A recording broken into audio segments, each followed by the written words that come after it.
आज आपण शांतीब्रह्म एकनाथ बाबा यांचं प्रसिद्ध असणारं भारूड अशी ही थट्टा, भल्या भल्याशी लाविला बट्टा, या भारुडामधील चौथ्या चरणावर मी चिंतन मांडण्याचा प्रयत्न करीत आहे. थट्टेने मेला दुर्योधन, भस्मासुर गेला भस्म होऊन, वालीही मुकला पुला प्राण, अशी ही थट्टा, अशी ही थट्टा, भल्या भल्याशी लाविला बट्टा. प्रथम मी शांतीब्रह्म एकनाथ बाबाच्या चरणी साष्टांग दंडवत घालतो. सर्व साधू संताच्या चरणी साष्टांग दंडवत घालून पांडुरंग परमात्मा यांच्या चरणी साष्टांग दंडवत घालून माझ्या या चिंतनाला सुरुवात करतो. नाथबाबा भारुडाच्या चौथ्या चरणामध्ये म्हणतात, थट्टेने मेला दुर्योधन, भस्मासुर गेला भस्म होऊन, वालीही मुकला पुला प्राण, अशी ही थट्टा, अशी ही थट्टा, भल्या भल्याशी लाविला बट्टा. कारण आपल्या जीवनामध्ये अहंकार, मीचा अहंकार एवढा घातक आहे, ज्याला भगवंताची प्राप्ती झालेली आहे, ज्याला मारण्यासाठी भगवंताला अवतार घ्यावा लागलेला आहे. असं 9 चरणामध्ये महान महान, कारण लोकाचं त्यांच्या जीवनामध्ये अहंकार गेलेला नाही. आता दुर्योधन काय सामान्य आहे का? भगवान श्रीकृष्णाचा इवाई आहे. भगवान श्रीकृष्णाच्या मुलाला त्याची मुलगी दिलेली आहे. असा दुर्योधन महान आहे, भस्मासूर महान आहे. म्हणून म्हटलं की वाली महान आहे. वालीला सुद्धा भगवान श्रीराम प्रभूला मारण्यासाठी तिथं जावं लागलं. ही सर्वांना कथा पुढे आपण सांगणारच आहोत. म्हणून अहंकार सगळ्यात आपल्या जीवनामध्ये वाईट आहे. नवल अहंकाराचे गोटे, विशेष नलगे अज्ञाना पाटे, सज्ञानाचे झोंबे कंटे, नाना संकटे नाचवी. कारण माऊली सांगतात, अहंकार सामान्य मनुष्याच्या मागं लागतच नाही. थोडंही ज्ञान तुमच्या जीवनामध्ये आलं, एखादाही अभंग आला, थोडंही धन आलं, थोडंही पद आलं, तर त्याला तो पैज लावून मारतो. सामान्याचं उदाहरण या संपूर्ण 9 चरणामध्ये नाथबाबाने दिलं नाही. म्हणून म्हटलं की जो जगाचा मालक, त्याच्या जीवनामध्ये ज्याला प्राप्त झालेला आहे, त्यांच्या जीवनामधला अहंकार गेलेला नाही. ज्याला महादेवाची भेट झाली, महादेवाने वर दिले, त्याच्या जीवनामध्ये अहंकार गेला नाही. तर आपल्यासारख्या सामान्य मनुष्यानं थोडं बहुत एखादा अभंग, एखादं कीर्तन माझ्यासारख्याने येतं आणि माझ्या जीवनामधला अहंकार गेलं आहे म्हणणं, हे अत्यंत चुकीचं आहे असं मला वाटतं.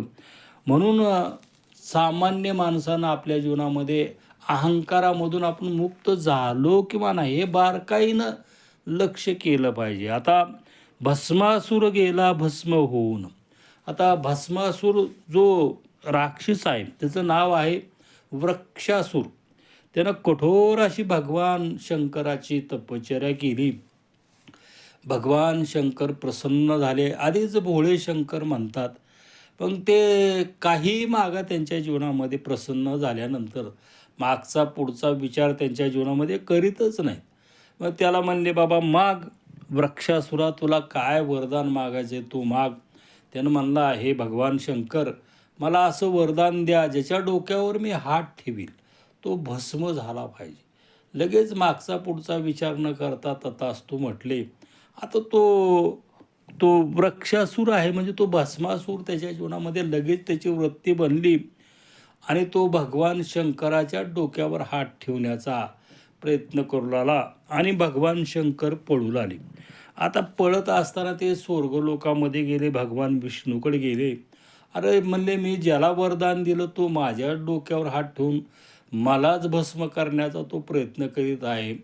त्यांनी म्हणले, आता तुम्हीच्या मुखावट गेलेले शब्द खरेच ठरणार आहेत, तुम्ही काळजी करू नका. मग भगवान विष्णूनं मोहिनीचा अवतार घेतला.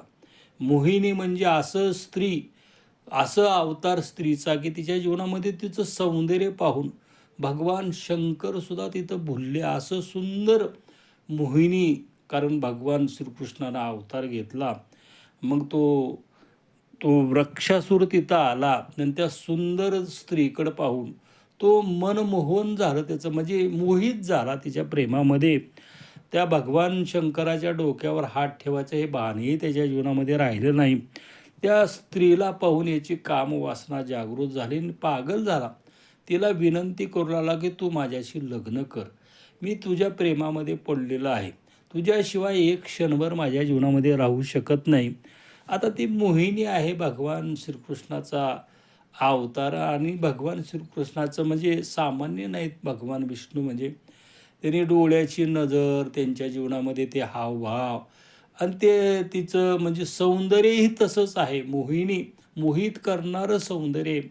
तो म्हणजे भस्मासूर मोहित झाला त्याच्या जीवनामध्ये आणि तिला म्हणाला काही कर, मी तुझ्या प्रेमात आहे, तुझ्याशी मी लग्न करणार आहे, तू माझ्याशी लग्न कर. तिनं म्हणली मी लग्न करण्यास तयार आहे, माझी एकच अट आहे, मी फक्त माझ्या जीवनामध्ये मला नाचकाम आवडतं म्हणले, माझ्याबरोबर जो नाचकाम करेल, मला जो नाचकामामध्ये मला हारवील त्याच्याशीच मी लग्न करणार आहे, एवढीच अट आहे. मग ह्याला अजून त्याचा भगवान शंकरानं दिलेला वर लक्षात आला.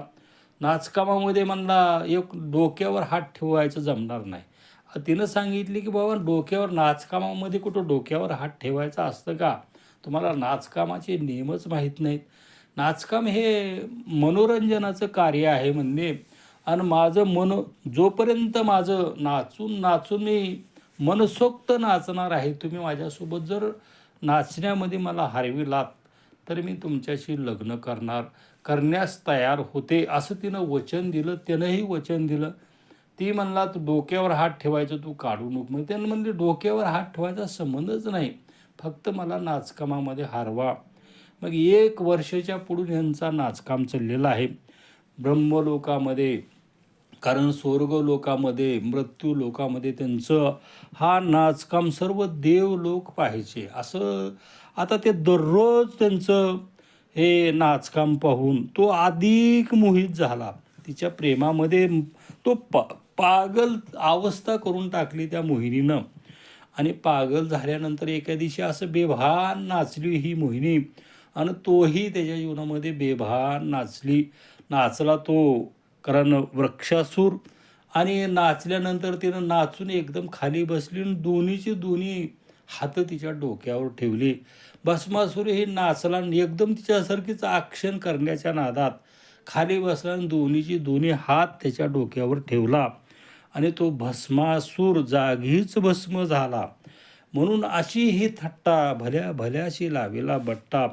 आता वालीही मुकला आपुला प्राण, अशी ही थट्टा भल्याशी लावेला बट्टा. कारण किष्किंधा नगरीचा राजा वाली आणि त्याचा भाऊ सुग्रीव हे दोघं सख्खे भाऊ, दोघांवर एवढं प्रेम एकूण एकाचं, दोघं त्यांच्या जीवनामध्ये थोडंही एकूण एकाला सोडून राहत नव्हते. आणि वालीचा पराक्रम सर्वांना माहीत आहे त्याच्या जीवनामध्ये. कारण तो वाली नित्य नियमानं 4 समुद्राचं स्नान करायचा आणि नंतरच ती भगवंताची पूजा करायचा. पूर्वेच्या समुद्राचं स्नान केलं की नंतर पश्चिमेचं स्नान करून दक्षिणेचं उत्तरेला, असं 3 समुद्राचं स्नान झालं. आणि तिथं रावण एक वेळेस भेटला. रावण रागाने ह्याच्यावर मारण्यासाठी आला. त्यानं त्याच्याकडे पाहिलंही नाही, कारण हात असा धरला आणि त्याला बगलमध्येच दाबलं त्याची मुंडी आणि तसाच उड्डाण मारून तो घरी आला. त्याला माहीत बी नाही त्या रावणाला आपल्या बगलमध्ये दाबलेला आहे. आणि त्याचा लहान मुलगा अंगद, कारण 1 वर्षाचा होता, रांगत होता अंगद. रांगत तो अंगद पुढे आला बापाच्या. आता कोणताही बाप आपला मुलगा पुढे आल्यानंतर तो एवढा प्रेमानं भावूक झाला, दोन्ही हात असं पुढे केले आपल्या लेकराला उचलून कडेवर घेण्यासाठी. आणि त्यावेळेस ती बुटकून ते, कारण काखेमध्ये दाबलेला रावण खाली पडला. बघितलंस का म्हणला त्या लेकराला सांगायला, त्याला असं उचलून धरलं. म्हणजे ही 10 तोंडाचं कसलं विचित्र आहे म्हणला, तुझ्या पाळण्याला बांधतो. आणि रावणाला खरंच त्याच्या पाळण्याला उलटे पाय करून बांधलं 10 तोंडाचं. आणि मग त्याच्या बांधल्यानंतर त्याचा जो बाप आहे रावणाचा, जो ऋषी आहे, विश्राव ऋषी, तो रावणाला सोडून नेतो. असा तो महान असणारा त्याच्या जीवनामध्ये वाली. आणि मग एक दिवस काय झालं की त्या किष्किंधा नगरीवर एक आसुरी राक्षसानं त्यांना आव्हान केलं बालीला लढण्याचं. आणि तो लढत लढत त्याला एका गुहेमध्ये घेऊन गेला. आता गुहेमध्ये जात असताना दोघं भाऊच गेले, ते सुग्रीव आणि वाली. आणि सुग्रीवाला वालीनं सांगितलं की बाबा तू काय कर, तू ह्या गुहेच्या तोंडाला थांब, याला मी मारून परत येतो. मग ही थांबला. थांबल्यानंतर त्या राक्षसालाही भगवान, कारण शंकराचा वरधास्थ होता, वर होता, तुझ्यासोबत जो 21 दिवस युद्ध करील तो थकणार नाही, त्याच्याच हातून तुझं मरण आहे. आता बालीही तसाच पराक्रम होता आणि त्यानं त्या गुहेमध्येच त्याला नेत नेत असं नेलं. दोघाचं 21 दिवस युद्ध चाललं. आता 21व्या दिवशी तो तो बालीनं त्या राक्षसाला मारलेला आहे. 15 दिवस कारण सुग्रीवानं वाट पाहिली. मग त्यावेळेस किष्किंधा नगरीवर एका राक्षसानं आक्रमण केलं. आक्रमण केल्यानंतर तिथं मग ते प्रधान किष्किंधा नगरीचे नळ, नीळ, जांबुवंत, हनुमंत आले. म्हणले राजा नाही, म्हणले किष्किंधा नगरीला 15 दिवस झालं आणि आता राज्यावर आक्रमण केले म्हणले, म्हणजे संरक्षण केलं पाहिजे, राजाची जबाबदारी आहे. सुग्रीवाला म्हणले तुम्ही राज्य आता 15 दिवस झालं म्हणले, वाली मेला का जिवंत आहे काहीच पत्ता नाही आणि म्हणून तुम्ही चला तुमचा. मग त्याला आता त्यानं मला भावानं सांगितले मला इथं थांबा म्हणून. त्याच्याही जीवनामध्ये मोठा त्याला पेच पडला.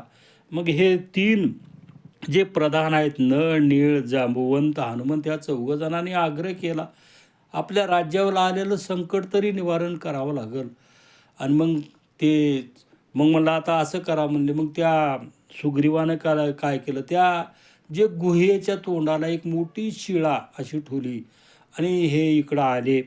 मग सुग्रीवाचा राज्याभिषेक केला. राज्याभिषेक केल्यानंतर जी बालीची पत्नी तारा आहे तिच्याशीही विवाह केला आणि त्या राक्षसाचा त्यांनी वध केला. आणि वध केल्यानंतर मग त्याच्या जीवनामध्ये किष्किंधा नगरीच्या राज्यामध्ये तो गुंतलेला आहे. 21व्या दिवशी तो त्या राक्षसाला मारून बाली तो त्या गुहेतून बाहेर यायला पाहतो तर एवढा मोठा दगड ठेवलेला आहे. त्याला संशय आला की सुग्रीवाच्या मनामध्ये पाप आलं, त्यानं मी मधीच मरावा किंवा मी बाहेरच येऊ नये म्हणून हा बेत केलेला आहे. आणि तो ताकदवान असल्यामुळं तो दगड त्यानं त्याच्या ताकदीवर फोडून काढला. तो बाहेर आला, किष्किंधा नगरीमध्ये आला. पाहतो तर त्यानं म्हणलं तसंच झालं. किष्किंधा नगरीचा तो राजा सुग्रीव झालेला आहे. आपली पत्नी तारा हिच्यासोबत बी लग्न केलेलं आहे. तो वाली होता. वाली त्याच्या जीवनामध्ये मग अत्यंत शूर पराक्रमी असल्यामुळे नळ, नीळ, जांबुवंत, हनुमंत, सुग्रीव यांना सगळ्यालाच हाकालून दिलं आणि त्याची पत्नी ताराही त्याच्यासोबत त्यानं घेतली. नंतर त्याची सुग्रीवाची पत्नी रुमा हिच्यासोबत बी ह्यानं विवाह केला. मग सुग्रीवाच्या पत्नीसोबत त्यानं जसं वालीनं सुग्रीवाच्या पत्नीसोबत संबंध विवाह करून जोडले, पण सुग्रीवानंही त्याच्या जीवनामध्ये, कारण आपल्या भावानं थांब म्हणला असताना न थांबता त्याच्या जीवनामध्ये तो इथं आला, तो राजा झाला. आणि मग श्रीराम प्रभूंनी त्यांच्या जीवनामध्ये सुग्रीवालाच का साथ दिली. म्हणून माझं म्हणणं आहे की इथं प्रारब्ध आहे, ज्येष्ठतेचं प्रारब्ध असतं. आणि श्रीराम प्रभूने, कारण त्याच्या जीवनामध्ये जो मारला वाली, कारण पर्वताच्या आड होऊन बाण चलविला आणि त्या वालीचा वध केला. त्यावेळेस वालीच्याही पत्नीनं श्रीराम प्रभूला शाप दिलेला आहे. श्रीराम प्रभूला वालीही म्हणतो, आमचं भावाचा हा घरगुती वाद होता, चूक माझीच नाही, वालीचीही सुग्रीवाचीही चूक आहे. तुम्ही याच्यामध्ये शहानिशा न करता तुम्ही माझा वध केलात. तुमचं माझं काय वैर नाही, तुमचा माझा म्हणजे कसलाच काही नसताना आणि तुम्हाला तुमचा तो रावणानं तुमची सीता नेलेली आहे. तो तर माझ्या अंगदाच्या, कारण पाळण्याला त्याला मी बांधून टाकलेलं होतं. मी त्याला सहज इथं धरून आणलं असतं, ते सीतेची सोडवणूक केली असती आणि तुम्ही असा जो माझा भाऊ जो सुग्रीव आहे, जो नामर्द आहे त्याच्या जीवनामध्ये, नपुसक आहे त्याच्या जीवनामध्ये, विश्वास नाही, भावाचा विश्वासघात करणाऱ्या याला तुमच्या जीवनामध्ये तुम्ही साथ दिली, असं वालीही भगवंताला त्याच्या जीवनामध्ये श्रीराम प्रभूला भांडतो. आणि त्याचं सत्य आहे भांडणं, कारण त्याची चूक नाही. ह्याला म्हणूनच म्हणायचं प्रारब्ध. आपल्या जीवनामध्ये आपलं प्रारब्ध कोण्या दिशेनं नेईल, आपलं मागचं कर्म हे काही सांगता येत नाही. म्हणून या भारुडाच्या 4थ्या चरणावर माझ्या बुद्धिमत्तेप्रमाणे, माझ्या ज्ञानाप्रमाणे मी चिंतन मांडण्याचा प्रयत्न केला. झालेले चिंतन सद्गुरू चिन्मयानंद स्वामी, जगद्गुरू तुकोबाराय, तुम्ही सर्व प्रिय आत्मा, तुमच्या चरणी हे शब्दरूपी भावपुष्प अर्पण करून माझ्या अल्पशा सेवेला पूर्णविराम. तुकाराम तुकाराम तुकाराम. बोला पुंडलिक गौरदेव हरी विठ्ठल श्री ज्ञानदेव तुकाराम.